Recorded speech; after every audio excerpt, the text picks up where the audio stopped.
Christmas is supposed to be about family. About warmth, laughter, traditions that make you feel like you belong. But that year, Christmas for me started with a single text message that shattered everything I thought I knew about my family.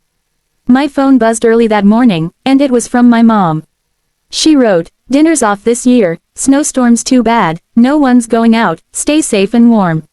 I sat there in my pajamas, reading it twice, maybe 3 times, because a part of me didn't want to believe it. Christmas dinner cancelled. It had never happened before. But I trusted her, because why wouldn't I?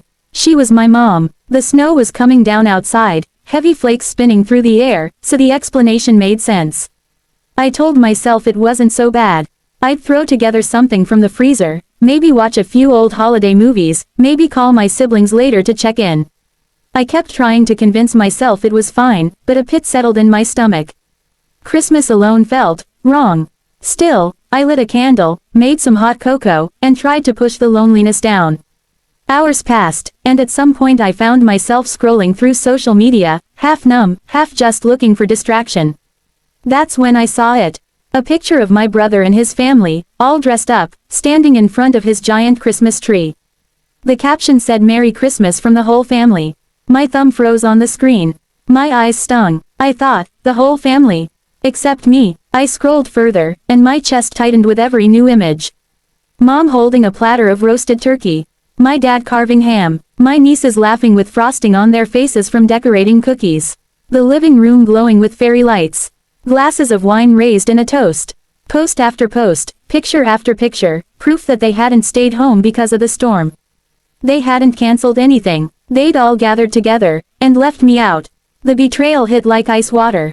My hands shook so badly I nearly dropped my phone. My breathing went shallow, my heart pounded against my ribs. I whispered to myself, they lied to me. Over and over, like if I said it enough times it would make sense.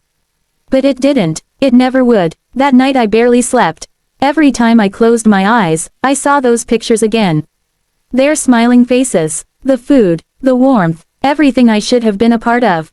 I tossed and turned, my mind replaying my mom's text, her casual lies, and I couldn't stop thinking, why me?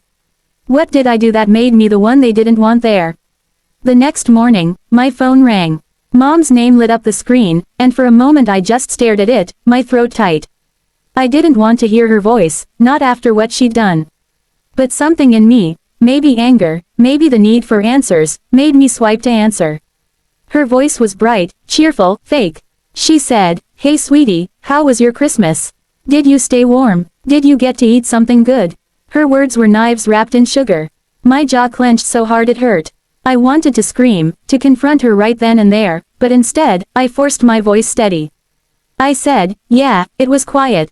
I stayed in, made some pasta, watched movies. How about you guys?" She hesitated for a fraction of a second before saying, "Oh, you know, same here, quiet night, nothing special." That lie, that bold, brazen lie, after I'd seen the pictures.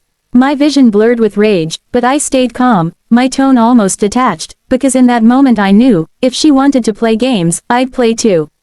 After that call, I cut myself off from the group chat. I didn't reply to their little updates, their casual family banter.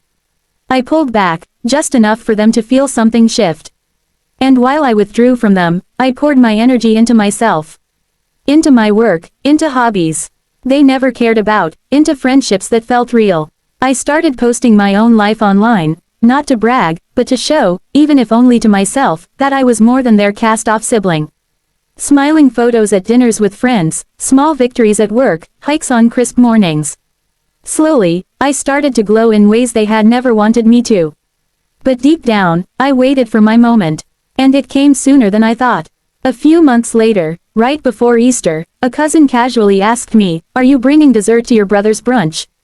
My heart dropped. There it was again. Another family gathering. Another celebration I wasn't invited to. Another deliberate exclusion. That was the breaking point. I decided then that I wouldn't beg. I wouldn't confront them with tears in my eyes. I would hit them where it hurt. Their image, their smug belief that they could shut me out and still keep their perfect family picture intact.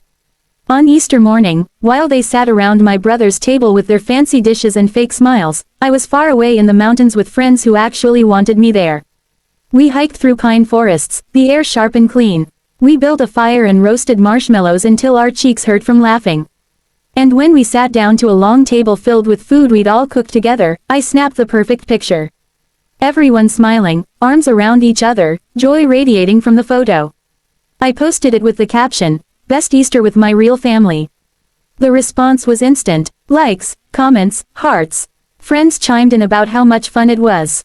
Cousins commented things like "looks amazing, wish I was there." And then, silence. The kind of silence that lets you know someone saw it but didn't dare respond. Later that night, my sister texted me, "What's that supposed to mean?" I didn't reply. The silence was the answer. Over the following weeks, the dynamic shifted. My mom sent me texts, awkwardly cheerful. My dad left a voicemail, saying he hadn't heard from me in a while.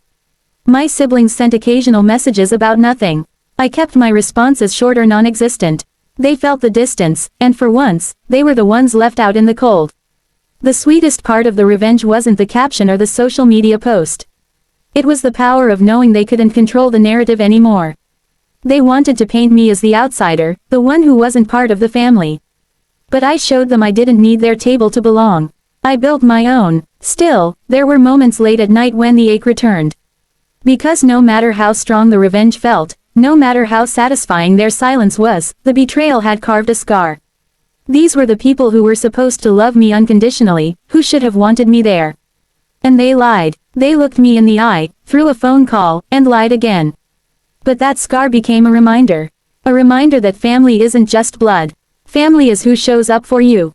Who never lies to exclude you. Who never makes you wonder if you're wanted. And sometimes, the best revenge isn't shouting or fighting. Sometimes, it's smiling in pictures with people who love you, while the ones who hurt you sit in silence, scrolling, realizing they lost the right to your life. So if you've ever been betrayed, lied to, or made to feel like you don't belong, remember this: you don't have to chase anyone for a seat at their table. You can build your own, and fill it with people who actually want you there. Sometimes the most satisfying revenge is simply showing them you never needed them in the first place. If this story gave you chills, smash that like button, drop a comment with the most satisfying revenge you've ever seen, and don't forget to subscribe for more stories where karma shows up exactly when it's needed most.